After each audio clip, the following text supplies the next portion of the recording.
Orange just by itself goes wide with people. And so that makes sense with capital raising. You have to cast a wide net. Generally speaking, there are ways to do it where you don't have to, and I'll talk about that with some of the other themes. But most naturally, people that are high influencing, I see them in sales roles, right? That makes sense because capital raising is a skill set that very much overlaps with sales-based skill sets. So people that lead with influencing, depending on what themes you have, if you are high woo, high communication, so that type of person that likes to strike up conversations with anybody, has an easy time articulating your own thoughts or helping other people put their thoughts into words, that's very natural for capital raising. With you, I'll use you as an example, your high significance. So if somebody's high significance, they're trying to raise capital, they're probably going to make somebody see how they can make an impact. So if you invest in this thing, right, it's going to help you leave the legacy behind that you want to leave. It's going to make your impact matter. And people who are high significance want their work to matter.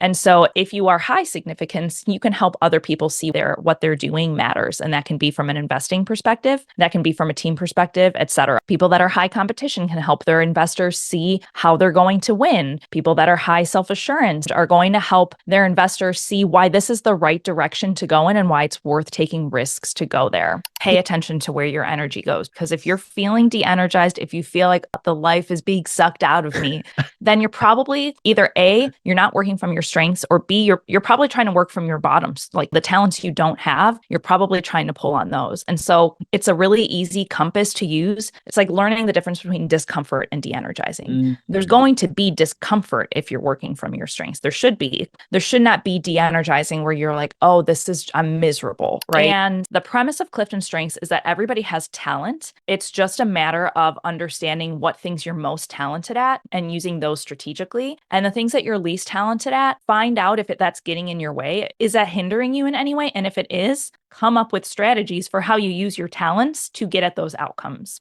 There's 34 of these themes, strengths for lack of better term. There's 4 domains. So each of the 34 themes fits into these 4 domains. They're 4 different colors. Influencing is orange, executing is purple, relationship building is blue, and strategic thinking is green.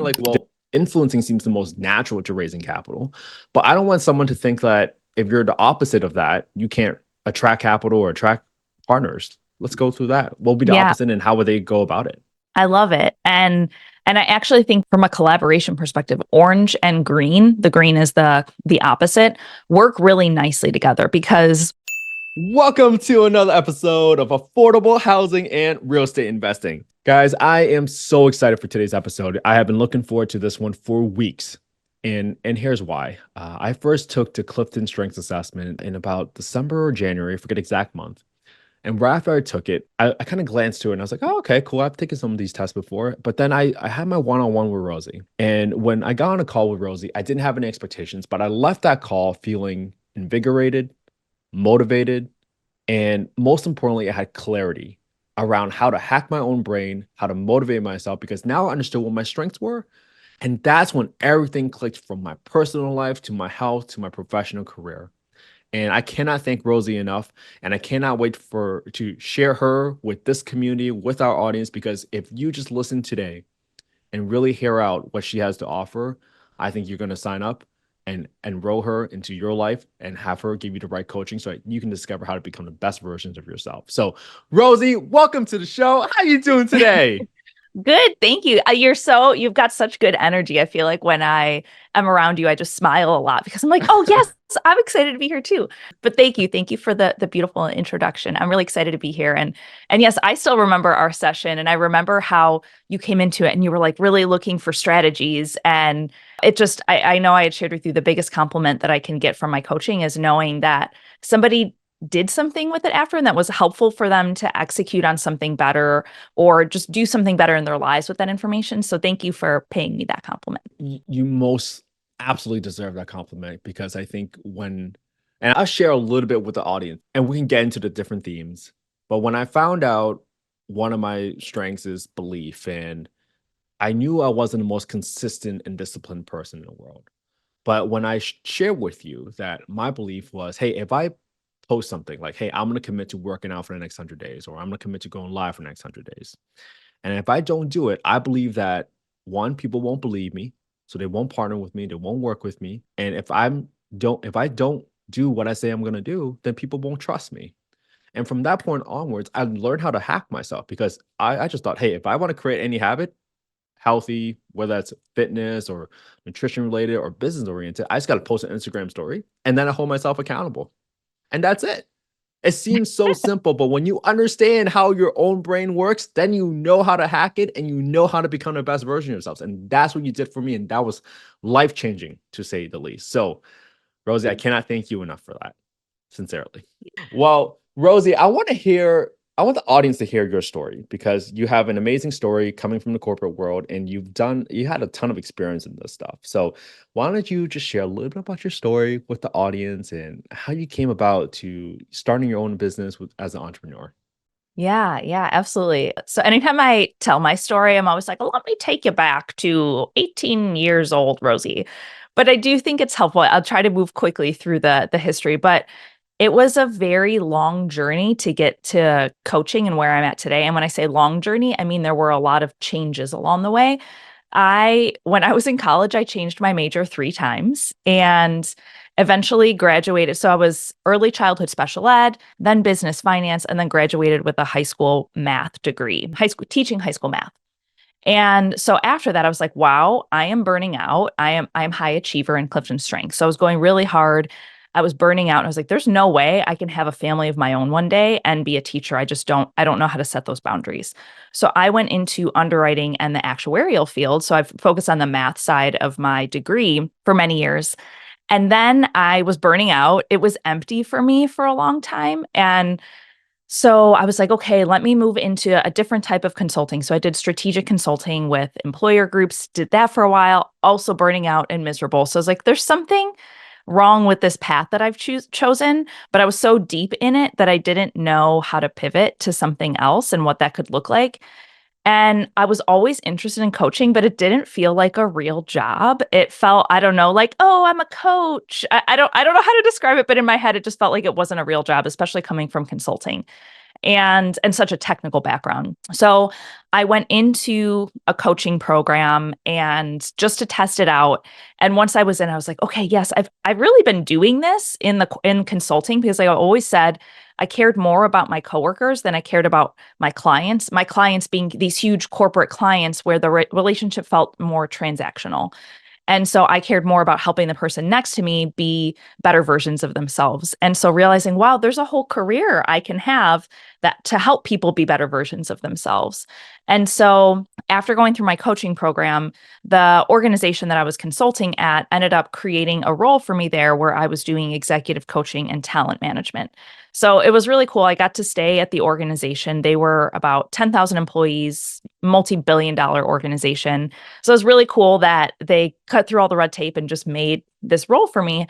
And so I served in that role for about 5 years, and I found so one of the things I learned about in my coaching program was, have you heard of Ikigai, the Japanese term? No, I don't think I have actually. Okay, well, I'll tell you about it then. So it's a Japanese concept called Ikigai, and it means a reason for being. And it's the intersection of 4 things: what you're good at, what the world needs, what you can get paid for, and what you love. And when I was doing consulting, I had what I could get paid for, what I was good at, and what the world needed, but I was missing what I loved. And it felt very empty. So I was comfortable, but it was very empty. And so finding coaching like checked that box for me. But what was interesting is I was starting to fall out of love. I don't want to say fall out of love with coaching because that's not true, but I was falling out of love with my corporate role. I was really energized when I started it. But over time, the energy deteriorated because in the corporate space, a lot of times the leaders will say, we value people, we value soft skills, but they're so focused on the bottom line that a lot of times it's easy for the larger an organization, the harder it is to maintain a culture of being people focused. And so that was really hard. I'm high belief like you. And so that was really hard for me to hear them say, we value all of these things. And look, we created this role for Rosie, but then not take action with the things that I was creating. So going back to the compliment you paid me, knowing that it's actually meaningful and making an impact matters for me. And so it wasn't until I I always wanted to go out on my own and start my own coaching business, but I didn't think I'd do it until later in life. I thought I had to be more established. I have a 2-year-old and a 4-year-old. It's, high risk to go out and start my own business. And so, but I had dinner with a friend, a longstanding college friend, Vina Jetty, and she is high influencing. She's a natural capital raiser kind of person. She was like, Rosie, just go, like your example where you're like, I think all politicians are capital raisers. It was kind of one of those like, Rosie, just go start your business. It's easy. Just do it today. Here's what you need to do. I feel like she was influencing me to go start my business. And so when I started telling her about the type of coaching I did about 4 years ago, I've been a coach for about 7 years. 4 years ago was when I discovered CliftonStrengths. And so the type of coaching I did was always focused around helping people be better versions of themselves and what can they do to show up as the best version of themselves every day, whatever that looks like for them. So then when I discovered this tool, I was like, oh my gosh, it's a helpful tool that just helps to expand upon the things that I was already doing. And so now I really integrate this concept of CliftonStrengths, which of course I can elaborate on, into everything that I do from a coaching perspective. And so when Vina heard about that, she's like, oh, you should talk about this more with my community. And sort of the rest was history, where it obviously I had the benefit of having people that really bought into this and were helping to lift up the idea of what I did. But it moved relatively quickly. So I started my coaching business in the fall and I was able to leave my corporate job at the end of last year. So it's been a ton of fun. It's been really exciting to be around. I work with so many entrepreneurs. And the number one thing that was really disorienting, I don't know the right word for me, when I entered the space of working with entrepreneurs is that people cared about and sought out personal development. Like that was in the corporate space, it was like an afterthought. And like I'd get on a Zoom with people and I'd be like, please, can one person just pay attention when I'm talking, right? And versus when I'm on Zooms in with entrepreneurs, they're like, oh my gosh, yes, tell me about more things. This is so interesting. How can I use this? And so it's disorienting in a good way, but it's taken some time to be like, wow, entrepreneurs really care about growing and developing themselves. And they see the benefit that when I grow and develop myself, it has a direct correlation with how I grow and develop my business. That's been really energizing for me to see that a lot of people seem to naturally understand that they go hand in hand. So that's my story. Wow, what a story. And first of all, congratulations on leaving a job. Congratulations on the Thank you. success that you had so far. I mean, I think it speaks to the type of person that you are because in my opinion, I think there's a couple levels of friendship. There's people that are just acquaintances, there's some friends, you have your close friends. And then I call these friends as the friends that want to see you win. And I Mm, see that what Vina has done. And people, I think this is the highest level of relationship. And I think your energy attracts the type of energy back to your life. And I see all these entrepreneurs becoming better versions of themselves. And in turn, they want you to win. And frankly, that's honestly why I wanted to bring you onto the podcast. And Rosie, you're my first, I guess, if I can even call that like non-real estate focused episode. And there's a reason I picked you to be that first person because I know a significant amount of impact that you can have on people's lives. But more importantly, I want to see you win. And it doesn't, and you did that to me in one conversation. So I think that speaks to the type of person that you are. I think it speaks to the amount of impact you're going to have. And it's going to be, the sky's not even a limit for you. So I can't not wait to see what else comes out of this and the impact that you're going to have on people in affordable housing, because you're going to have an exponential impact on so many people's lives, not just the entrepreneurs in affordable housing, but for every single family that they're going to be inspired to go out and help and become the best version of themselves. So you're going to be helping families, their kids, everyone. And I think that's why I want to bring you on, because I want to see you win, but I know you're going to make so many people's lives so much better. So, thank all you for right. saying all that. I'm a fan. I'm a fan. I truly am. So you can't make this stuff up. So I would really want the audience to leave here today with something actionable. And there's this concept, and I want to bring this up. So for the audience out there, we've heard of high leverage skills. And the best acronym I heard for it was the 4 C's. There's content, there's collaboration, which means you're building a team, you're working through others. There's capital, which means you're attracting capital or raising capital for whatever cause you care, whether that's affordable housing, nonprofit, charity, it doesn't matter what it is. And then there's coding. So today, I really just want to focus on capital and collaboration, because if I can just help folks with these themes of executing, influencing, relationship building, and strategic thinking, think about how they can use their strengths to develop a high leverage skill, then that can prepare them to be as impactful as they want to be. And most importantly, they can help whoever they want to help with whatever mission they want. And I think if we can set people up like that, that would be really cool. So maybe, Rosie, maybe this is a good time for us to think about, and I'm open to ideas from you, right? We can go through from capital and collaboration and think about, like, okay, if you want to raise capital, attract capital, how might you do that if you have a dominating executing theme? We could go about it that way. What are your thoughts? I love that. Yes. And that's exactly where my head was at, because I do think I can give a 1 to 2 minute overview of CliftonStrengths just for anybody that hasn't taken it, so they Right. understand what that word even means and why we're using it. But outside of that, yes, I think because there's 34 themes, I can pepper in different themes, and I can't help myself. As we're talking, I have your CliftonStrengths up on my screen too, and I'm like, oh, that's his competition showing up. But when you were like, I want, people want to see you win, like you look at things through the lens of something like that, versus I don't think of it in terms of winning because I'm not high competition, but I think everybody is unique. So a win from my eyes is like when you get to let what makes you unique shine. So same result, but maybe different lenses and motivations and perspectives on it. So I think that's really cool. But yes, I love that. I can do a brief overview of CliftonStrengths, and then I love the idea of going domain by domain and mapping them to the capital and collaboration. Yeah, let's do it. So what is CliftonStrengths, and how do people even apply that to their lives? Let's start with that. Yeah, yes. I'm so glad you asked, Kent. So CliftonStrengths is created by an organization named Gallup. They're a consulting management company. A lot of people have heard of them because of the global polls that they do. So Gallup does a lot of polls and surveys globally, which in and of itself I love, but they're highly research-based. And so 5 decades ago, they created the CliftonStrengths assessment. Again, it's very research-based, which I have a math background, so that's important to me. There's a lot of other assessments, and I've coached on different assessments in my corporate life. This has always been the one that I've come back to. I feel like it has the most efficacy. I don't know why I used air quotes when I said that, but it has the most efficacy.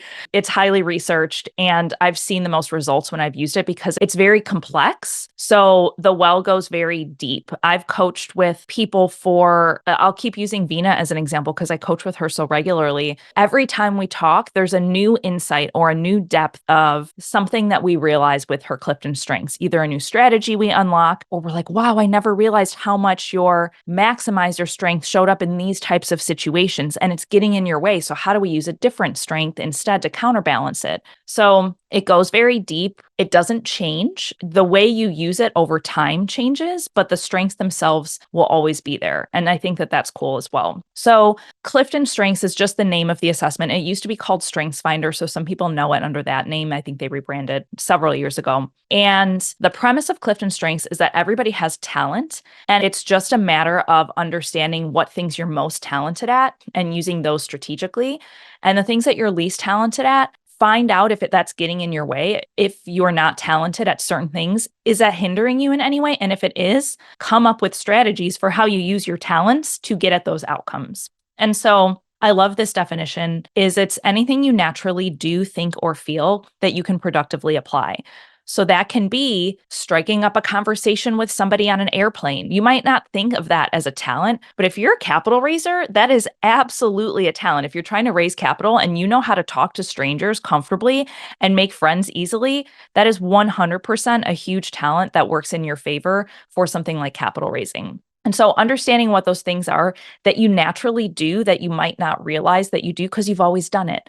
So that's CliftonStrengths in a nutshell to kind of map to when we were talking about executing and some of the colors. There's 34 of these themes, strengths for lack of better term, just because they're themes doesn't make them strengths. So I try not to get too in the weeds on that in this, but there's 4 domains. So each of the 34 themes fits into these 4 domains. They're 4 different colors. Influencing is orange. That's what you lead with. Executing is purple. Relationship building is blue. and strategic thinking is green. So people that lead with influencing, that's the domain that moves the fastest. That's what you have. And I always say influencing is all about elevating things. They make things better, people better, ideas better. The beauty of influencing themes is they're really powerful when you know how to use them for yourself. So we'll say with competition, when you figure out how to win and that motivates you, that's absolutely powerful. When you can help others win, when you can create a culture of winning on your team, that is 10x the type of results you can see. And I think that's the beauty of influencing themes is when you learn how to use it outside of yourself. I guess maybe since I'm talking so much about influencing, I'll map that to some of these, like the concept of capital raising. So in general, people that lead with influencing are the most natural at capital raising. Anybody can raise capital no matter what domain they lead with. It's all just in how you do it. But people that lead with influencing, they like to go fast. It's a people focused theme that moves quickly. And so what that means is all of the CliftonStrengths themes are like they don't exist in a vacuum. So if you're orange and blue, it's going to look different than if you're orange and green, right? But orange just by itself goes wide with people. And so that makes sense with capital raising. You have to cast a wide net. Generally speaking, there are ways to do it where you don't have to. And I'll talk about that with some of the other themes. But most naturally, people that are high influencing, I see them in sales roles, right? That makes sense because capital raising is a skill set that very much overlaps with sales-based skill sets. So people that lead with influencing, depending on what themes you have, if you are high woo, high communication, so that type of person that likes to strike up conversations with anybody, has an easy time articulating your own thoughts or helping other people put their thoughts into words, that's very natural for capital raising. With you, I'll use you as an example, your high significance. So if somebody's high significance, they're trying to raise capital, they're probably going to make somebody see how they can make an impact. So if you invest in this thing, right, it's going to help you leave the legacy behind that you want to leave. It's going to help you it's going to make your impact matter. And people who are high significance want their work to matter. And so if you are high significance, you can help other people see why what they're doing matters. And that can be from an investing perspective, that can be from a team perspective, et cetera. People that are high competition can help their investors see how they're going to win. People that are high self-assurance, orange, are going to help their investors see why this is the right direction to go in and why it's worth taking risks to go there. People that are high activator, I'm just kind of naming some influencing themes. People that are high activator are going to help push their investors to move quickly. Pace Morby's number one activator. He's like, okay, let's get started right now. What are you going to do to get started? We're talking about this now. Why didn't we start investing yesterday? We're already behind. Like, let's go, right? So you can help push other people from a capital raising perspective to move more quickly. And then the last orange theme I think that I haven't mentioned is command, which is very good at like, let's make a decision and let's go. So if somebody's waffling or having a hard time, high command can come in and say, listen, here's what I'm hearing you say. This is what we need to do. Let's do it right now, right? Or activator is going to be like, let's do it yesterday. Command is like, let's do it right now.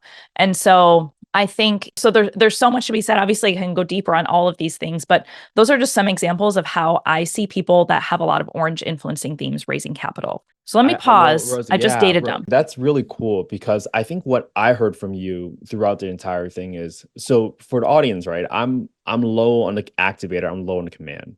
However, I'm very high on self-assurance, I'm very high on significance. So I understand why personally I care so much about affordable housing. And this is the only thing I go out there and I talk to other potential partners about because I truly, truly care about it. But I also understand now that you said it, I never say, hey, let's go and invest right now. I because I'm low on activator, I'm low on command. What I do instead is, well, how do I help people get over that fear of investing out of state, investing in an area that they might not know about? So one of the things that I've done is I go live every day, and I've gone live for the last 291 days in a row, analyzing deals. And I do that because I understand when I first started, it took a long time for me to say, hey, let's go ahead, let's pull the trigger. So how do I reinforce that belief in myself that, hey, I know what I'm doing? Because I can look back at my past 291 days and say, hey, I've been looking at deals for the past 291 days in a row. So I probably know what I'm doing. And that's the only way I can counteract the lower activator and the lower command. As you were talking about this, that's what it finally hit me. And that's why I realized, like, that's why I approach my life that way and my content that way. So thank you for explaining that. That makes a lot of sense. Guys, Yeah. for you listening right there, right now, I just broke down myself because of how Rosie explained that. Please, please, please, like, this is so important. You have to understand, one, what gives you energy, because if you understand what gives you energy, you're going to keep doing the thing, because you're going to find an excuse or a reason to not do the thing. There's always going to be a reason to not work out, to not be consistent every single day. It could be your kids acting up. It could be you're tired. It doesn't matter. But you got to find out how to draw that energy from within based on your strengths. And I think this is what has really come out from my assessment with Rosie. Yeah. Thank you. And I talk about that so much in coaching, to pay attention to where your energy goes, because if you're feeling de-energized, if you feel like the life is being sucked out of me, then you're probably either A, you're not working from your strengths, or B, you're probably trying to work from your bottoms, like the talents you don't have, you're probably trying to pull on those. And so it's a really easy compass to use. If something feels de-energizing, it's not to say, it's like learning the difference between discomfort and de-energizing. There's going to be discomfort if you're working from your strengths. There should not be de-energizing where you're like, oh, I'm miserable, right? That was so good. De-energizing versus discomfort. That's such a big difference. Wow. Thank you. It's sometimes hard to identify, but it's such a simple concept. And the more you pay attention to it, the more you see where you like can check in with yourself, like, oh, this feels heavy. It's not supposed to feel heavy. It is supposed to feel hard. It's not supposed to feel heavy. Rosie, what would be sort of the opposite domain of influencing? Would you say that's executing?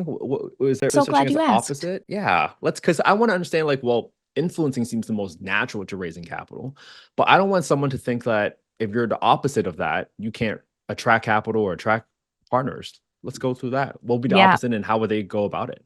I love it. And I actually think that orange, from a collaboration perspective, orange and green, the green is the opposite, work really nicely together, because where I said orange influencing works the fastest and is people focused, green goes the slowest and is outcomes focused. So people that lead with green work really well with orange, because it kind of creates like a well-rounded pair. You have a fast and a slow, a people and an outcome. So, and I can say the same for blue and purple. I see those kind of have natural pairings there as well. And it's funny, I was at an event where we paired orange and green together and blue and purple together. And I put my money on people that were blue and purple winning the competition, because they naturally, I think, have like a combination that can, if you put them together in a room, they're going to be able to naturally work together more quickly, versus orange and green take a little bit of, there's so much opportunity there, but it takes work to build. I always say, like, my orange people, if you put them in a group, they'll be like, yes, if you get a bunch of oranges in a room, they're like, yes. They're like, let's, this is an extreme example, but let's light the house on fire. And then if you get a whole bunch of oranges together, like, let's burn the forest down, right? Like, that's not like their intention, but they're so excited. They're like, let's move so fast. Let's go so wide. And they need the greens to be in there to say, like, whoa, whoa, whoa. Yes, I'm excited too, but let's not light the house on fire. Let's slow down. Let's think about this.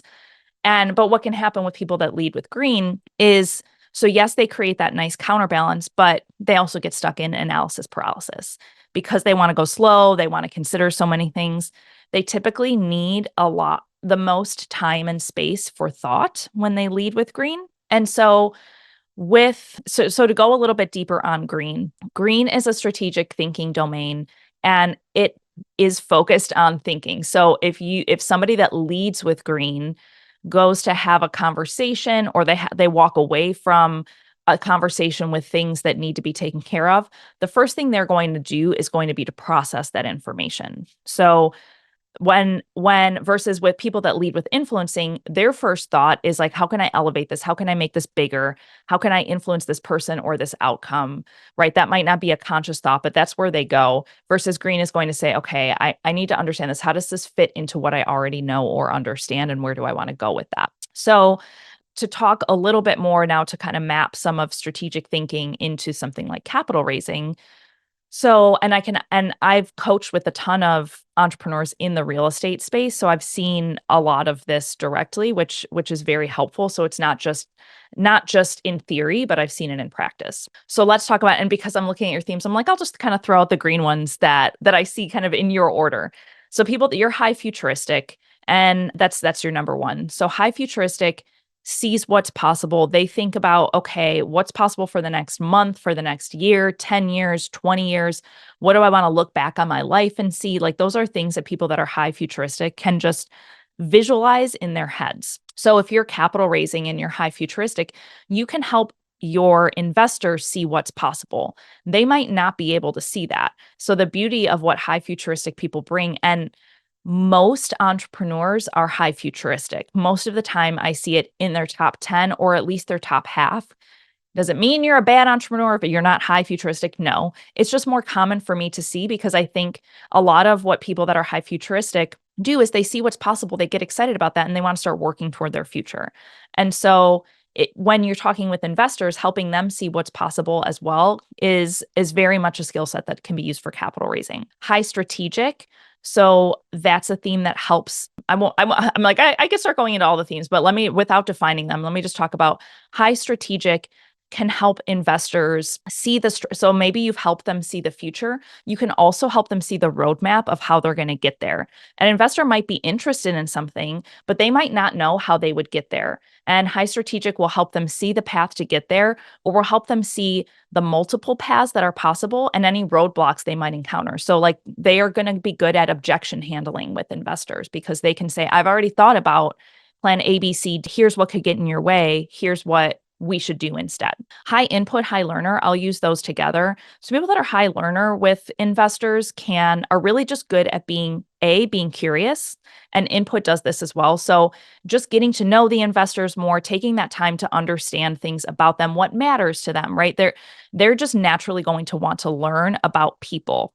And so learner specifically is also really good at staying up to date with like marketplace trends and things that somebody might need to be aware of in real estate. And so sharing that information with investors, if you're high learner, that's a very powerful tool for capital raising. And similar for input, it is a little bit different, but input's going to say, okay, I've heard you say this information. Here's the things that I think you need to know based on everything that you've shared with me.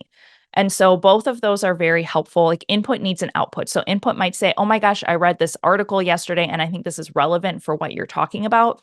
That's something that high input would do. Or you just told me you really care about A, B, C, D. I know this article I just read yesterday tells me about how that's relevant for whatever. So again, in a capital raising perspective, it's really helpful around education. And usually people that are high input are subject matter experts. So you can come off as very confident in a conversation with an investor to raise capital because you're going to know your stuff. Analytical, let me hit on ideation because that works nicely with strategic. Strategic's going to say, I know how we're going to get you to the outcome. Ideation's going to have a ton of ideas about how you can get there or where you're at today. It's going to help generate ideas about, so if you're taking in information about an investor, you're going to naturally want to help them problem solve and say, oh my gosh, have you thought about this? Or what if you looked at it from this angle? So ideation is just going to get excited. It's a very creative theme. Analytical is really good at separating the logic from the emotion. And so investing is a very emotional, like, right? Getting people to invest is very emotional.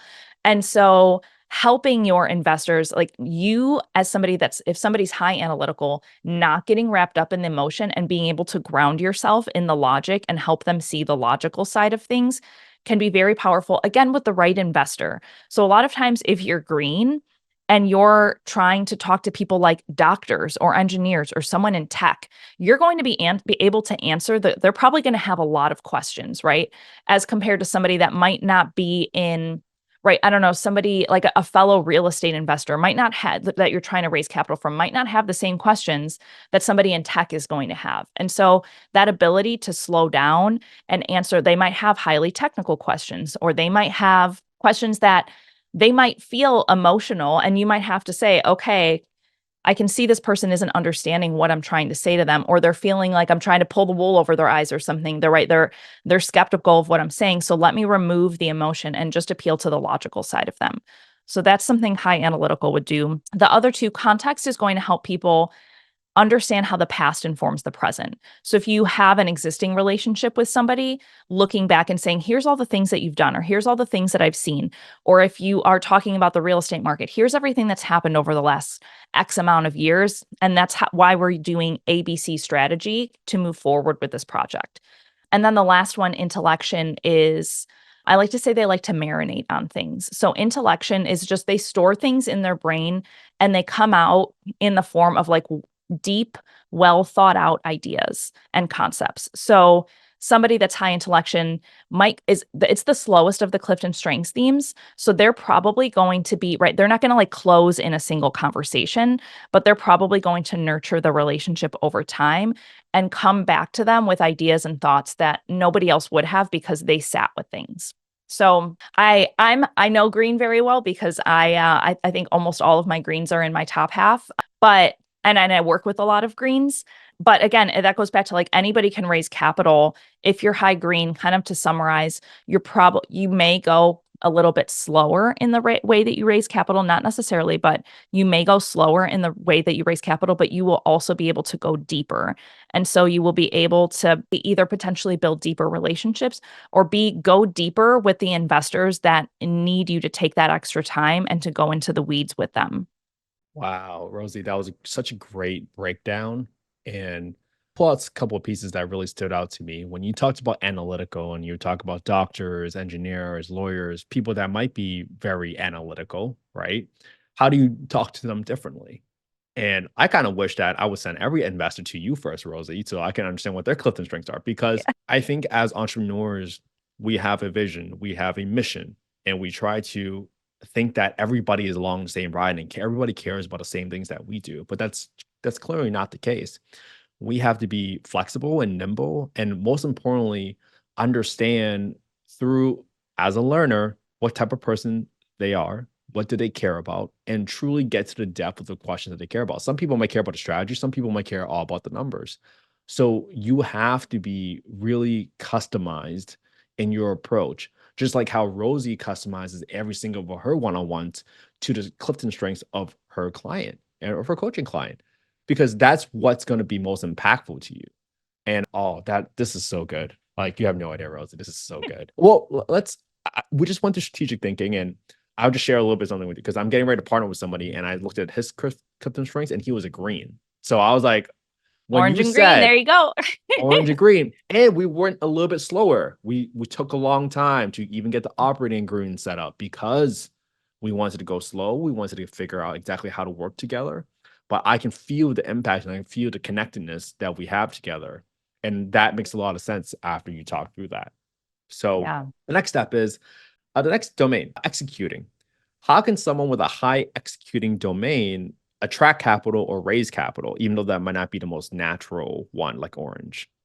So executing now is still outcome focused like green, but purple goes faster. So executing that's the easiest one, right? Executing is just focused on getting things done. So people that are high executing are like, let's go.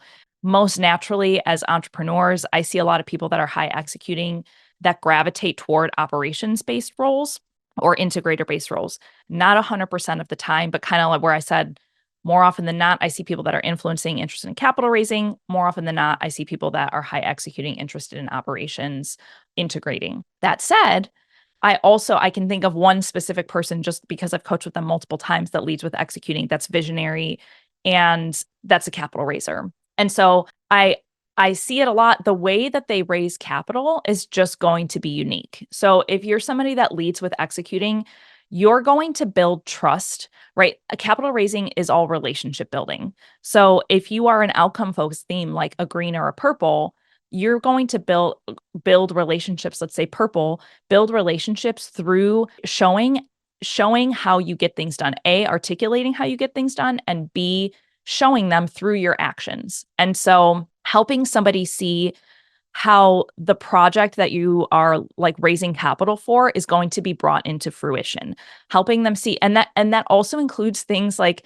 this might feel small, but it's really not, right? If you're following up with an investor, if you're following through on the things that you say you're going to do, like checking in with them or showing them, hey, we talked about this thing the other day, I wanted to share this back with you, or here's what I did with the information, right? Like People that are high executing typically have a high do-say ratio. If they say they're going to do it, most likely they're going to do it, especially if they're high responsibility. But in general, they just naturally are able to get things done. And so building trust with others by helping them see how you're going to execute, right? Helping articulate the plan or helping them see it through the nature of how you interact with them.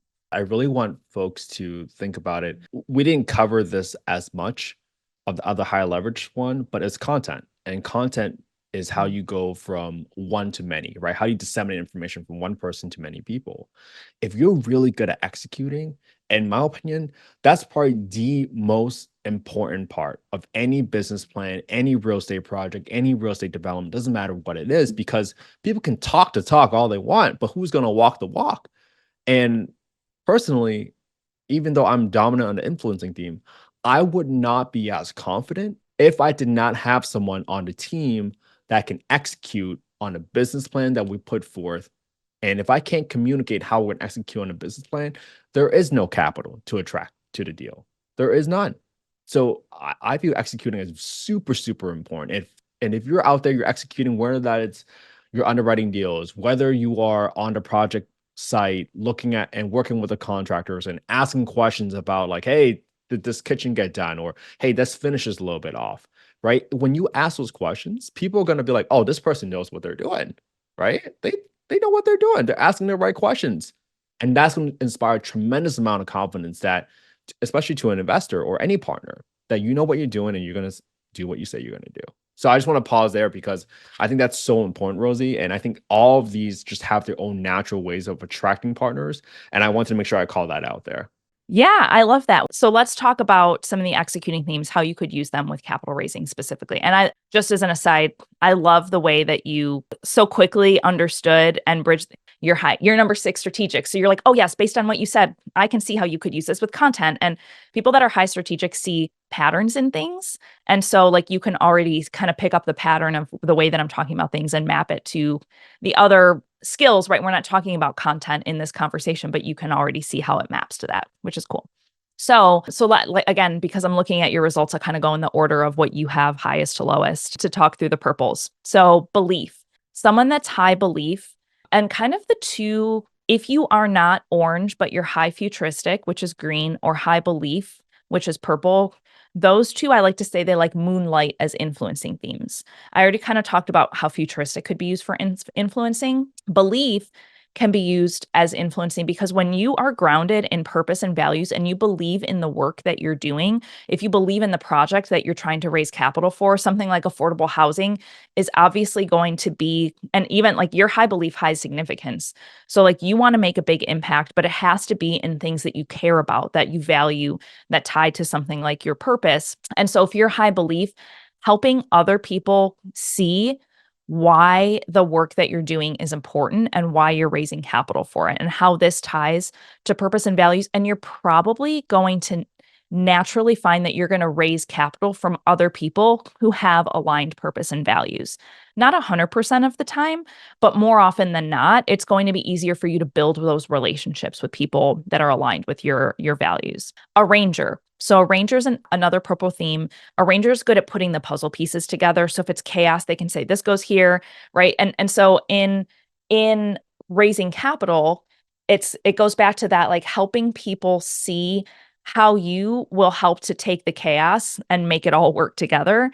And I feel like you described it so well when you gave a really specific example of, right, like they're going to notice the little things, but they can also take they're just so good at taking chaos and make it all work together. We need to pause on this. We need to prioritize this. This needs to go to this person. Let's totally throw this other thing away.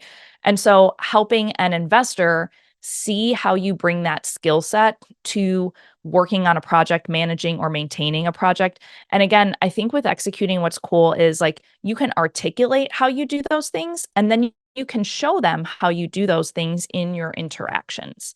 So if they're asking you a bunch of questions, you might be able to say, okay, like, how do we, let me prioritize the questions that you're asking. I actually think this is the most important, even though you said this thing and you kind of disregarded it. This is the most important. These other questions you asked, those don't matter so much for now. Let's get to those later, right? So that's like how a ranger might show up show their skill set in a conversation.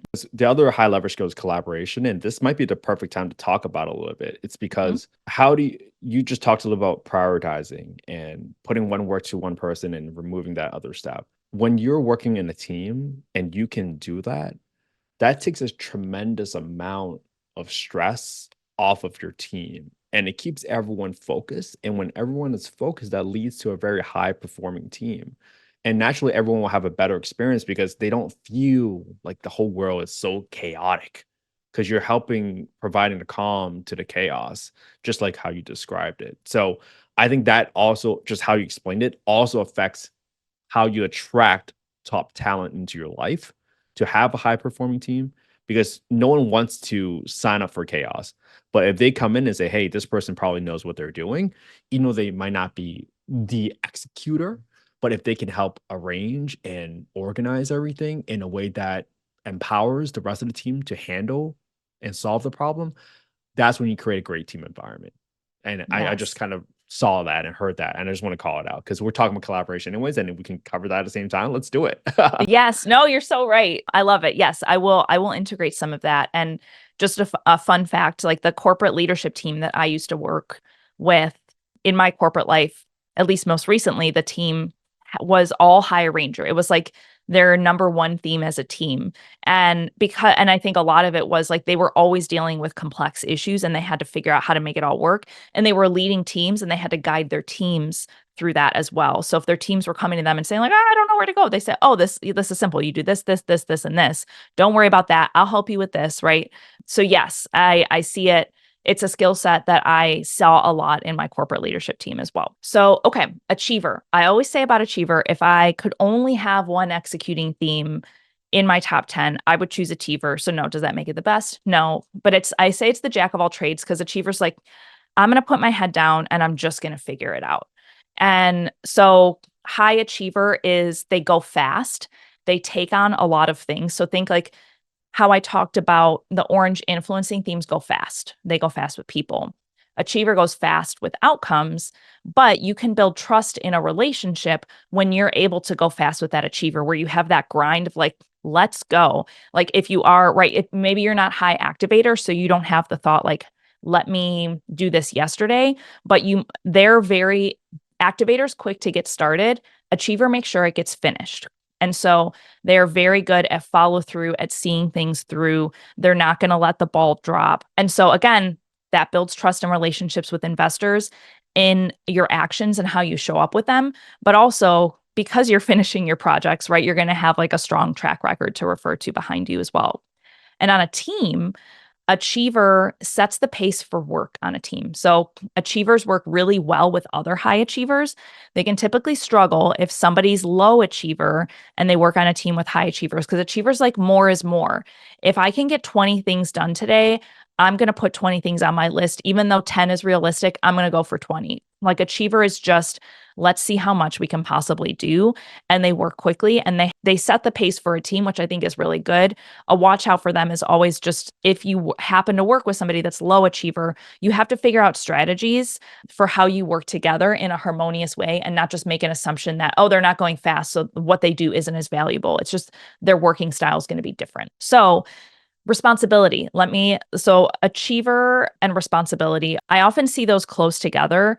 People that are high achiever are good at completing projects. Responsibility has a high do say ratio around like if they say they're going to do it, if anybody's going to do it, it's going to be high responsibility. And again, it doesn't mean that you have to have high responsibility to have a high do say ratio, but that like responsibility to investors, right? Like that are having the ability to articulate the seriousness with which you take somebody else's money, right? The handling of somebody else's money. So if you're raising capital, finding ways to show how you are a responsible, I don't know what the word is. It's not asset manager, right? Like forgive me for not knowing the real estate terms. I've heard this statement said to me before where people like, hey, I can tell that you would be a good steward of capital. And that has come from providing them with multiple options, right? When you're raising capital, you're like, hey, okay, I get your plan A, but tell me your plan B and your plan C. And how do you mitigate the risk associated with plan B and plan C, right? How do you guarantee there, because there's no guarantees in the world, how do you mitigate the risk so that likelihood of you meeting your plan A is there? And I Yeah. think when you can address those issues, especially when you talk to analytical folks, right, that shows that you're being responsible because you have been thinking about all the options. And most importantly, you also thought about the backup options. So I really like how you described it because that really hit home for me because I wouldn't trust anybody that didn't have a backup option, to be quite honest with you. Yes. And I'm like, as you're saying them, like, oh yeah, that's your strategic for sure. But even yes, partially your belief shows up from a responsibility perspective. And so, yeah. So with responsibility, yes, like the way that they will with investors to like they will warn them about things. Like sometimes they're gonna, I don't want to say overshare because that's not necessarily the case, but they're gonna make sure like they take a lot of psychological ownership of what they say and do, but also others. So if they see an investor is like maybe they've said, "Oh, I think I'm going to go in this direction because of ABC." They're going to feel a responsibility to help warn them like, "You know what? Maybe you should be thinking about this differently." They're also going to warn them about investing in whatever it is that they're raising capital for. And that's going to build trust too because they're going to say, "Here's the good things, but here's the possible bad things too." And I feel a responsibility to tell you these things. So again, building more trust. And on a team, people that are high responsibility, essentially it's kind of the same. Like responsibility is in my top half, but it's not in my top 10. And I used to work with somebody who was high responsibility. And she was always like, her first thought was, how do we make sure that we're doing right by people? Like, and that might have been my second thought. My first thought would be like, what's the strategy? What's the this, that, and other thing, right? But hers was always like, let's over communicate. Like that was big with the people strategy. It was like, let's make sure that we're constantly over communicating, that nobody's left wondering. And so that's real, again, powerful with capital raising, but powerful on a team as well. As long as they don't take on too much, sometimes they will take on a lot of burden that isn't their own to take on and they can burn out. So that's always a watch out for high responsibility people. I think that's just so good because I think when you went back to the energy, that really helps people stay mindful. Like, okay, at what point do I? Because I think self awareness is really important. And if you're high responsibility, knowing when you're feeling burnt out, you can probably understand, like, okay, I am now at the point after listening to Rosie talk, I am now at the point where I might be taking on too much.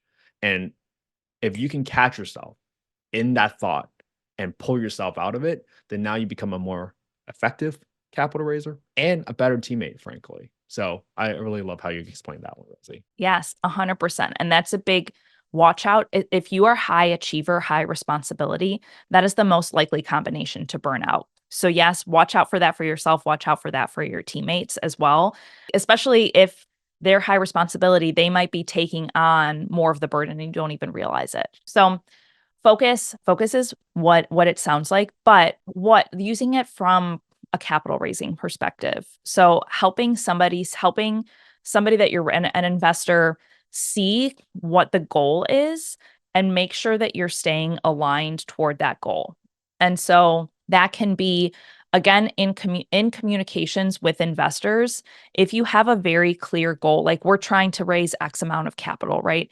That might be reporting to them, hey, I've had these conversations with these other investors. We've already invested ABC. Like, here's where we're going with this. So, helping them see the path that you're going on and that you're not getting shiny object syndrome along the way, that you're like, I am really intently focused on raising capital for this project with this amount in this timeline. And I'm going to make sure that we hit that goal. Like, again, builds trust and also makes it get done in the time frame it needs to get done. On a team, same thing, like with these, you can bridge kind of on your own, I'm sure, in little ways, but on a team, and well, in big ways. And obviously, you're doing that on this call where you're like, oh, I hear how that's useful in these areas. But on a team, high focus, yes, is going to make sure that the team is staying aligned with the team's goals. And so I see this with entrepreneurs. If a team doesn't have somebody with high focus, it's like, oh, this is exciting. Oh my gosh, let's do this. Yes. Oh, Pace Morby just talked about this thing on a call. Why don't we explore that? Right. They're excited. There's ideas. There's all of these things. And so having somebody that's high focus to say like, yes, okay, let's test these new things out, but let's make sure we're staying aligned with this goal. Or Like a watch out for focus is to make sure that you notice when the goal shifts, because that happens Mm. too. And so on a team, keeping people aligned, but also like bringing your head up sometimes and saying, okay, I know we've been driving hard toward this goal, but I also see how it's shifting and we need to refocus. That's so good. I had to just give the sound effect every once in a while because I can't help myself. Because I think when you have gone through literally almost all 34 strengths today, and every time you explained it, I can already draw the map towards how it applies to capital and how do you become a just better teammate and attract the right talent. Because as we think about some of the largest companies in the world, right? Apple, Meta, Amazon, NVIDIA, doesn't matter who they are, they're all competing for talent, right? If you think about how they've been so successful, sometimes just their ability to raise capital when they're in the startup phase, right? To keep funding the operations, but then how do they keep attracting top talent? Because when you can learn to work through others, you can attract the best of the people builds the business. That's really what it comes down to. So as you're listening to, we're going to keep going, right? Because we got one more domain still with relationship building.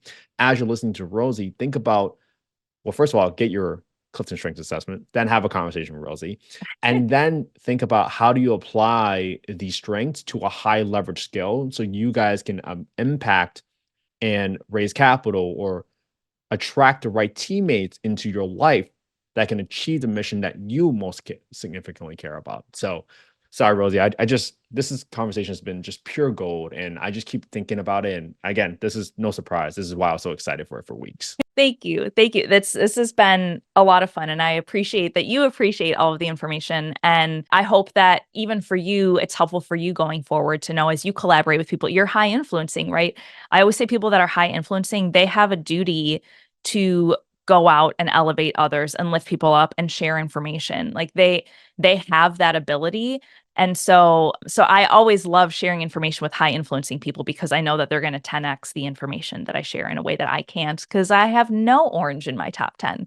So I need my oranges in my life to help with that. So I also know there will be some people that are like, okay, yes, I understand. I have a lot of green. I understand how I can use it to raise capital, but also that terrifies me. I'm not in that place right now where I'm like ready to dabble in raising capital. And I think that that's okay. I think then that focus should really be on the collaboration side. Because if you find a partner who loves to raise capital, who shines in raising capital, but maybe they don't like any of the other stuff that you like, right? Then it's really focused on how do you make that collaboration work so that you can each shine in the things that you both do well. So I do think that any domain, actually, I know and have seen that any domain can raise capital, but I also recognize that A, not everybody wants to, or B, maybe they're interested, but they're not ready yet. And so starting with the collaboration and then building the confidence to learn how to then use your themes to raise capital.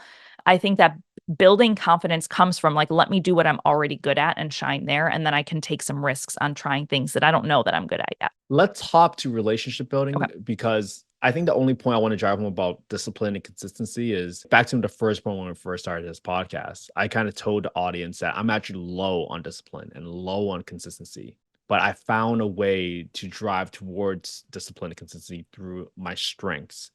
And I think that's why that was really unique to me. It does not necessarily mean it applies to everybody or anybody that's listening to this podcast right now.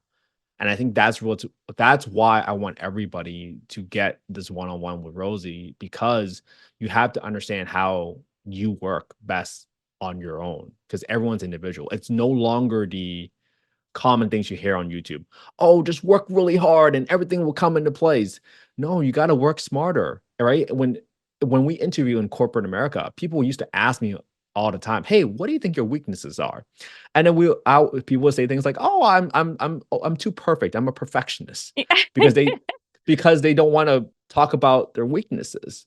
But in Yeah. reality, if I think everybody just work on the strengths and attract the right people that are opposite to them, but then complement their skill sets, that's how you become the best version of yourselves. And you don't take away any of your energy. So I'll leave it at that for discipline consistency, because the I love it. takeaway there is you are your own person. Don't listen to what every guru out there is talking on social media. You are your own person. You will find your own way to be successful. And that's what we went through all the different themes, because some people will say, oh, I'm not an influencer. I can't raise any capital. People don't trust me. That's not true. It's not true at all. You are unique. You have your own strengths. You are, and you can be the best version of yourselves with someone like Rosie. I love it. Thank you. No, you're so right. It is one of my pet peeves. And actually, this ties nicely to relationship building. My number four strength is individualization. And that means I can see what's unique and special about people, and I can help them to leverage it. If it's on a team, if you're somebody who's high individualization, I always say they make sure the right jerseys are on the right players, right? Like, I can see that you're good at this, so I'm going to make sure you have more opportunities to do that. And I can see that this doesn't energize you, so let's go find somebody that it does energize, or create a strategy if it needs to get done. And right, like when you're an entrepreneur, you're running very lean, right? You wear a lot of hats. So you don't have the luxury of saying, oh, well, I'm not good at this, or this doesn't energize me, so I'm not going to do it. You don't have that luxury. So it's like, how do you find other ways to do it in a way that energizes you? Like the discipline and consistency example you gave.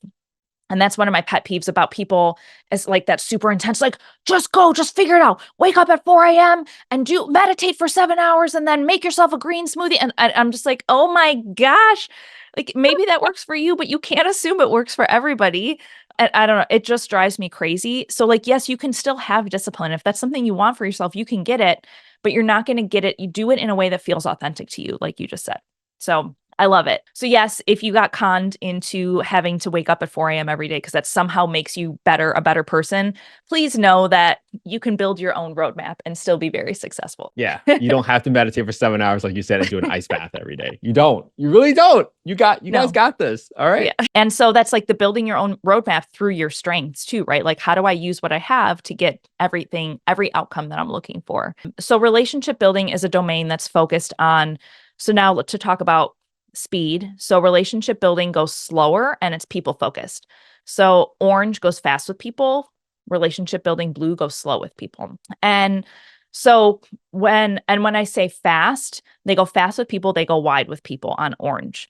Blue goes slower with people, they go deeper with people. So they're going to be the ones that are going to build the deeper relationships, nurture the relationships. You know, if you're blue and orange in your top 10, you're going to go wide and deep with people. So you're going to kind of be able to pull from both on the people side. So positivity. So you're high positivity. Somebody that's high positivity capital raising is going to help people. They look at life as the glass is half full. There's and I'm even thinking about people that are capital raisers that I know are high positivity. Like they are just like, it's going to work out. We're going to figure it out. Oh, this went wrong. Like they can instill confidence in investors by helping them see what's possible, maybe through their futuristic. And positivity is like, yeah, we've encountered road bumps in the past. We figured it out, and we're going to encounter road bumps again, and we're going to figure it out again. Like that's a very high positivity person thing to say, is maybe to acknowledge, yeah, things are going to be difficult, but we're always going to figure it out. And the same goes on a team.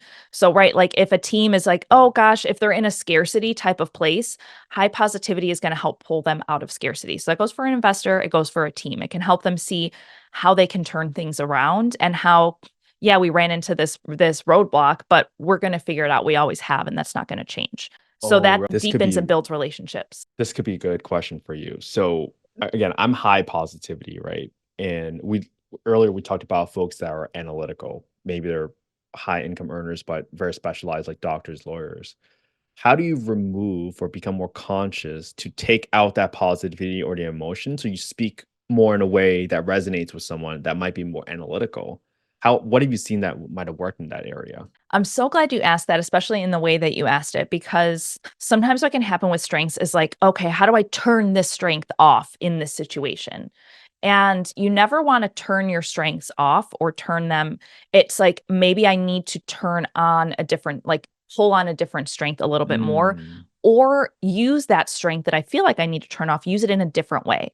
And so to answer the question that you just said, so if I'm working with somebody that's a little bit more skeptical, so yeah, maybe you're not showing up with like high energy and you're not trying to woo them in that way, but you can use it in a strategic way. And that's when yeah, you might not come out of the gate being like, oh my gosh, yes, we've got this. This is amazing. But you might say, yes, listen, stuff goes wrong. If you're like high strategic, high positivity, like you, yes, stuff goes wrong. Like we experienced ABC in the past, and this is what we did, and this is how we overcame it.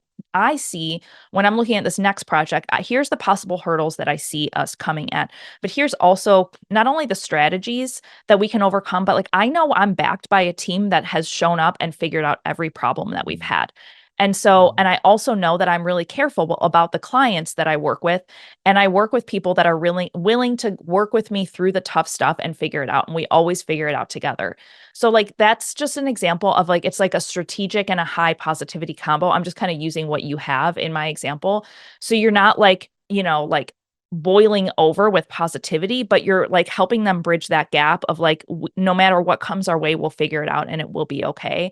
And so you're putting in the positivity, but you're like using it to instill trust and still like appeal to the green side and like the explanation of how you've overcome things in the past. I love that. That's such a great explanation because now I know a simple explanation saying, "Oh, we're just going to figure it out." That's too positive. You kind of say you have to give examples to someone that's analytical in a scenario and say, "Hey, oh yeah, we'll figure it out because here's an example of something that's gone wrong in the past. Will that same scenario come up again? Maybe not, but the general approach of how we solve that problem, engaging the right experts, hiring the right team, getting the right data to support the decision, all those elements are still going to carry forward.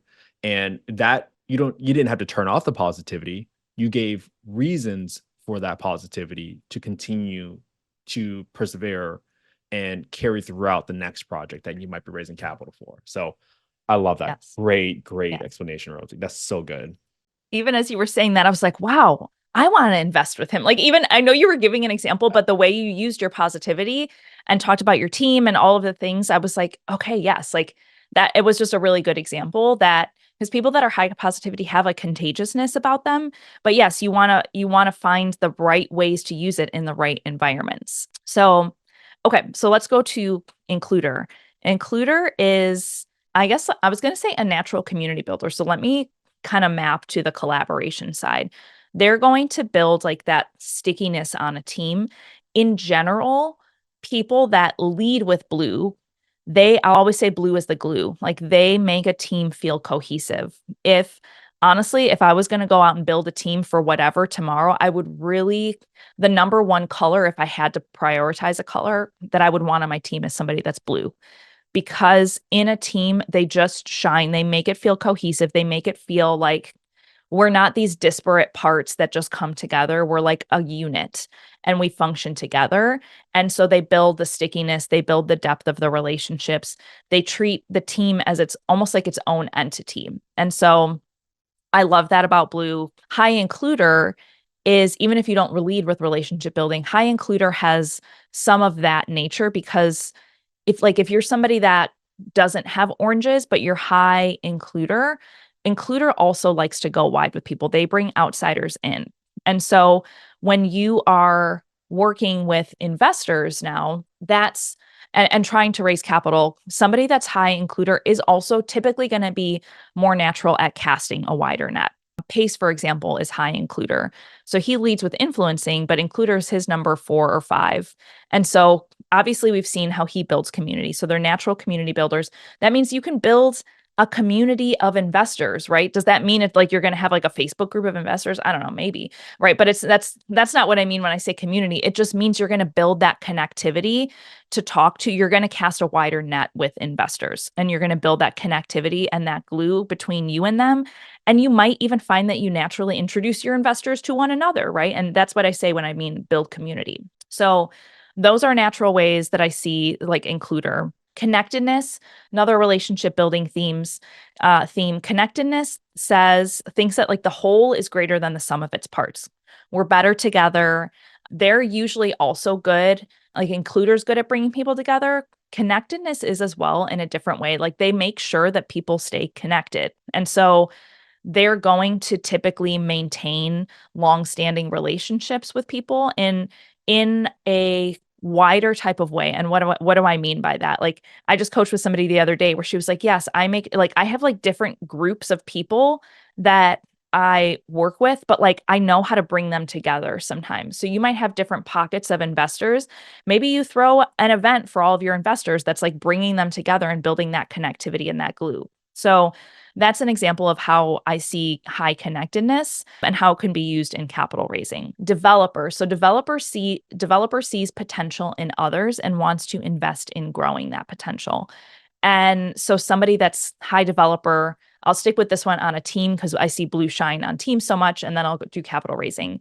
So on a team, they're going to see an individual person and say, oh my gosh, this person, if they could just work on ABC, they would go from good to great. And I'm going to invest in helping them get there.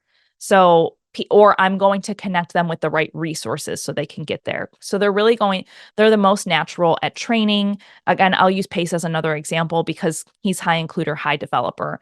And the reason I like using him as an example is because he also develops a community, right? So he sees what's possible for his community as a whole and wants it to achieve its potential. So think of that on a team, right? You can see that with individuals, you can see what's possible for your team and also invest in growing the potential of the team. Similar for investors, you can see what's possible for an investor that they might not be able to see for themselves. So that might be like you can see what's possible for them. Maybe again, this is where you're going deeper with people, right? So you might get some time to get to know them, understand their goals, understand what's unique about them, what motivates them. You might see what's possible for them that they can't see. And so developer is going to articulate that and say like, hey, if you just did this, this, and this, like you could probably get to your goals more quickly than you realize. And right. And pulling in how investing in whatever it is that you're trying to raise capital ties to that. So developer is going to be, they're not going to cast a wide net. So they might talk with 3 different investors and be like, there's no opportunities here, but this person, I see the potential for this person about how the deal that I'm trying to invest for would help them achieve their goals. And that's where I'm going to invest in helping this person understand how it does that for them. Rosie, I think this one's really hit home for me because I remember when I had a one-on-one with you, I told you one of my hesitations was doing group Zooms. And as I think about looking at my top half, developers my number 12, I really have the desire to have one-on-ones with more people so that I can understand them deeper, go slower in the relationships.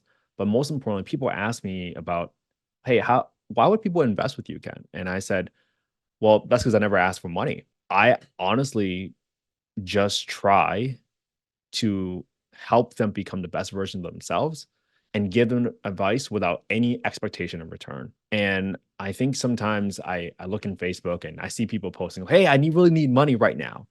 And I was like, that's not the way you build a relationship. How about we learn to become friends first? How about that?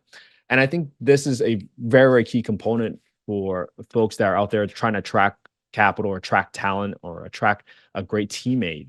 It's like, what are you doing to look out for them first and help them become winners, right? Yeah. No expectation in return. I think the more good you put out in the world, the more it comes back to you. But that's not a guarantee. So don't operate with that mindset. Just go out there, be the best version of yourself so that your kids can learn from you on how to be a model, to go out there and help people. And it's so crazy that I kind of started talking to my daughter because I think the best example I want to show her is there's so many thoughts and issues about mental health nowadays. How do I get her to focus on serving others? Because I think that's where she's going to get the most fulfillment out of. Mm. And personally, I get a ton of fulfillment just helping people, giving them advice. Yesterday, I just helped some other investor just think through their problems without any expectation in return. They're like, hey, how do I pay you? I was like, no, it's okay. Just we're friends. Let's help you out first and foremost. So I really resonate with what you just talked about developer, Rosie. So thank you for going through that. Yeah, yeah, you're welcome. And even the way you described it too is definitely a lot of your developer and connectedness as well, because connectedness is like what I do over here is going to impact what happens over here too. And so I hear how you use your developer and connectedness together, which is cool. Okay, so I like to hit on, let me do a relator actually, because usually if you're high includer, you're low relator. If you're high relator, you're low includer. Now, your relator's are kind of in the middle, but there's a gap, right? Your includer's up high, your relator is more in the middle. And where includer goes wider with people, let's bring people from the outside in. Relator typically likes to have a smaller circle that they go deeper with. So they're the most likely to have like long-standing relationships, a small circle of friends that they've known for years, right? And so when somebody that's high relator wants to invest capital, to raise capital, they're typically going to go a little bit slower. They're usually good at being vulnerable. That's what allows them to build those depths of relationships, but they're not going to do that with everybody. So they have to find the right investors that they feel like they can get to know, that they build that relationship and rapport with, and it's important to them as well. So people that are high relator, just in a vacuum, right? Relator all by itself, regardless of what you have, likes to go a little bit slower with relationships, build that depth, keeps a smaller circle. And on a team, like relator is just more, it's more common to have relator high than it is to have includer high. So oftentimes I see, and if you only have one blue theme in your top 10, it's most likely going to be relator. That's just what I see the most commonly. And especially like if you're somebody in tech or highly analytical, usually those people are like more often than not good one-on-one, right? But they're like they're not as like, let me cast a wide net with people and get to know as many people as possible. Usually think of an engineer, right? Like he might have his like close circle of friends, or she might have her close circle of friends, but they might not go wider than that. So that's again not 100% of the time, but it's more common to be high relator. And the number one thing I say for people that are high relator that go into like networking situations, raising capital, you have to network. Collaborating with teams, you have to, no matter what you do, you have to network, right? But I'll say to people that are high relator that this goes back to like, you don't have to do it the way somebody else tells you. So no, you don't have to walk in a room and talk to 100 people for 5 minutes. That is the worst advice you can give to somebody that's high relator. Just don't, again, high relator, absent of what else they might have. Go into a room if you're somebody that's high relator, and yeah, maybe you want to meet more people, either potential investors or potential people to collaborate with. Go into a room and say, give yourself a goal. Say, I'm going to talk to 3 people today. Or that's like, what is it? I can't remember the word right now, an activity-based goal. Or you could set an outcome-based goal and say, I don't know how many people I'm going to talk to, but I want to walk away with the contact information of one person that I think I can build a deeper relationship with, either as a teammate or as a potential investor, right? And so give yourself permission to network in a way that feels good to you, because then you'll walk away feeling like, wow, like that was very worthwhile, because I met one person that I know that I want to talk with again. And when I talked to everybody for 5 minutes, I felt so de-energized that I walked away with nothing, right? I just walked away with some phone numbers I'm never going to call and some people that I don't know anything about. So that's always my biggest thing for people that are high relator, because it's so common to network in a way that works for you. So, okay. What else? So individualization, I kind of hit on that one already when I talked about it at the beginning. The only other bridges that I would make to capital raising specifically, because I didn't talk about that side, is you will see what's unique about the person that you're trying to raise capital for. So you're going to probably like adjust your talk track to talk about the things you think they might care about. You might try to get to know them to say like, oh, you're so good at this, or you seem like you're so interested in this. That's why I think this could be a good deal for you. Or you might say, okay, this isn't right for this person, right? And you'll move on to find like, so you will tailor your approach to the person, and and most likely, again, depending on what themes you have, you might be like, yeah, this is a pass for this person because I can see what their strengths are and I can see why this isn't the right deal for them. So I'm just not going to waste my time. I'm going to find the right person. Again, those blues, I've kind of said this already there. If you lead with blue, you are more likely to pass on investors until you find the right fit, because you want that depth of relationship. But you're also likely to have these long-standing relationships with investors that want to come back to you over and over again because you've nurtured that relationship. So they're going to go slower, but they hold the capacity to go also deeper and longer with people. The last couple, so adaptability, I like to hit on that one because the 2 themes that are most likely to be disorganized are adaptability and arranger. So because arranger can handle the chaos, so it's like, okay, cool. Like I'll put this all together. I'll figure it out. Adaptability is like, it's a relationship building theme, because I coached with a chef once, and she was like, yeah, there was a fire in the kitchen. And I was like, it's cool. We've got this. And everybody was like freaking out, and she was like, I just walked over, I got the fire extinguisher and I put the fire out. It wasn't a big deal. And so people that are like high adaptability are good in high stress situations. So they bring a sense of calm to the team. So that's definitely why it's a relationship building theme. A watch out is that they can come off as being aloof because they're so good at like going wherever they need to go. So if you're on a team, just be mindful you will bring that calm to the team, but also be mindful if you are high adaptability, you're more likely to be low achiever. So if you're working with somebody that's high achiever and you're high adaptability, making sure that you understand each other's working styles and the power that each of you brings. And because achievers like, I want to know exactly what we're doing today and make sure we get it all done. And adaptability might be like, I know I'm going to do things today. I don't exactly know what they are yet, but we're going to figure it out, right? So finding that balance between the different working styles. Rosie, so this is good. As we're getting to wrap up the podcast, I think maybe a good question to ask you is, what have you seen in terms of high performing teams? And I really mean this as like the composition of the team, right? Do you see, hey, is it good to have one of each? Or in high performing teams, do you see just a few oranges, a few greens, but a lot more blues and purples? Help us understand that a little bit about how do you build the right team for a high performing team? Great question. And I feel like the answer on this is always like a little bit disappointing. It's like an attorney, like it depends. But so I will tell you a couple things. So one, Gallup has done research on this, and the research says that the highest performing themes are not necessarily the most well balanced from a CliftonStrengths perspective. They are the ones that have visibility to each other's strengths and they know how to use them. So that's what dictates a high performing theme. So like like when I coach with people, they'll say, "Okay, I'm orange. I obviously need to go find a green and a blue and a purple." Yes, if you can have that, great. That's like the icing on the cake. But it's not necessary to have a high performing team. And if you have the blue and the green and the purple and the orange and you don't know how to use each other's strengths, it's kind of pointless, right? So, the number one thing that you can do with a team is make sure that you're aligned on goals and values before anything else, right? Don't say, "Oh, I'm orange. I need a green. I found a green," right? Make sure that I would rather see you work with another orange that you're aligned with goals and values on and figure out how to work together than find somebody that is the perfect, like fills every single one of your gaps from a strengths perspective. That said, I do think when you can have the best of both worlds, I do think that you can go far fast. So when I look at high performing teams, it kind of depends. Like when I look at people that are like transaction coordinators, like they do really well when they have a lot of blue and purple on a team. So they're the most likely to have a low influencing domain. So if they have a lot of blue and purple with a sprinkling of green, low influencing, that's when I see a high performing team of TCs, right? If you build a company around TCs. So it kind of depends on the skill set that your team is looking for.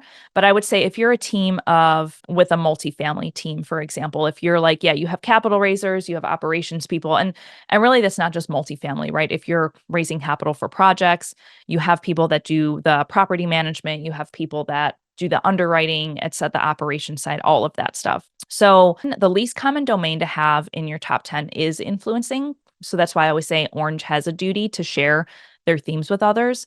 It's most common to see teams that are low in influencing. It depends on what it is that the team is working toward, and it's more like you can work with whatever you have. It's just being strategic about it. The number one watch out I have for teams is if you are low relationship building, you have to be really intentional about how you build the glue and how you build that connectivity. And if you're a team that's low in influencing, you have to make sure that you know how the team can speak up to get what it needs, how to make its work known. They're going to be more like behind the scenes, and like orange helps to bring others out into the light, right? And if you don't have orange, you might stay and say like you might be doing all these amazing things that nobody knows about, and you need the orange to say like look at all these amazing things this person's doing. So I know that's not like the probably the answer that you were looking for, but it truly does depend. And the number one thing is focus on being aligned on your goals and values first. And the second is find ways to build upon each other's strengths and notice where you have your gaps and figure out how you use each other's strengths to fill those gaps. That's the number one thing that you should be approaching it from. Wow, Rosie, this has been tremendously helpful because I think I am also on the same page with you. You have to understand each other's strengths because then you understand how to communicate with them, how to motivate them, and most likely help them become the best version of themselves. Rosie, you have been so impactful, and I'm so grateful that you came onto the podcast to share your time and really go through every single strength and really help people understand how do I leverage the strength of mine to apply it towards a high leverage skill. That is going to be so impactful. I know we're going to have an exponential impact on people's lives today. And I cannot thank you enough for that. So thank you Thank you. so much for coming onto the podcast today, Rosie. And if people want to sign up for a Clifton Strength there or work with you individually, how can they get their Clifton Strengths assessment? And then how can they sign up for a session with you? Yes. And first of all, thank you so much for having me. This has been a lot of fun. And thank you for letting us go way over on time so I could just data dump all of the information on you. My number one theme is input. So I'm like, I have all this information. I want to give it all. But so thank you for letting me share all of that. So yes, to order a Clifton Strengths assessment, it's $60. Gallup's had that price for as many years as I've been around it. And it's well worth the investment. They have, so you can go to my website to order it. You can order it directly through Gallup, but if you order it through me, I include some other resources that I share with you when you order it through me. But it's the same price either way. And then, so you can go to my website, it's rosienoel.com. It's super complex. And then you can order an assessment there. And then you can also sign up for a one-on-one coaching session with me on that same website. So in a one-on-one session, usually it's a kind of a hybrid of coaching and consulting where I do a breakdown of your results. And then we also kind of map them to your goals or problem solve or things that are getting in your way. So you can walk away with actionable steps for what to do with your strengths. And then I also do group coaching. And I'm actually launching this week my repurposed group coaching where I'm starting to do weekly calls with people because I was finding that I tried to clone myself, but I couldn't. And so when I get a lot of one-on-one coaching requests, I can't fulfill them all in the time frame that I would like to fulfill them. So I'm starting to do more group coaching where I'll do weekly calls with groups and help take them through their strengths in a group setting and do breakouts and all of that. So all of that information is on my website as well. All right, everybody, please go to rosienoel.com, ROSIENOEL.com. Sign up for your Clifton Strengths through her because I found it so helpful when I had my conversation with Rosie. She came prepared. She already had a review of all my Clifton Strengths, and she knew just by talking to me for, I think it was just like 3 minutes. I looked at my replay just yesterday, and she already started figuring me out in 3 minutes. Obviously, I don't want to set too high expectations for Rosie, but she crushed it with me, and she helped me become the best version of myself. And if you are someone out there that wants to make an impact, how do you work on yourself first so that you believe that you're worthy of making that impact to the world? Because I'm honest with myself. And first, when I started, I was like, who am I to think I am someone that can start a podcast? Who am I to get someone like Rosie to come onto the podcast and talk about how she can help people? And that starts with you working on yourself first. So please sign up with Rosie. Give her a follow at @Rosie on Instagram. Make sure you follow her. Listen to her content. It's hugely impactful. It's made such a profound impact on my life. And I cannot thank you enough, Rosie. And my family can't thank you enough because I've become a better father because of it. I've become a better husband because of it. So thank you so much, Rosie. I am forever grateful that you came onto the podcast, and I can't wait to have you come back on and maybe in a year from now, and let's do it again. I would love it. Yes, thank you. I really appreciate everything. And obviously you having me, but also just sharing the impact that it's made for you, because that's the whole reason I do what I do. So thank you for sharing that. It's been so fun getting to know you. And yes, I hope that even if we do another podcast in a year, I still hope to have more opportunities to just see your strength shine along the way. Because I know that I think I was looking at your social media yesterday and I saw you even posting on some of your strengths. And I was like, oh, it's so cool to see how you're still processing how you use them. So thank you for that. Oh, thank you, Rosie. All right. We'll be back next week for another episode. Have an amazing day, everybody. And we are out.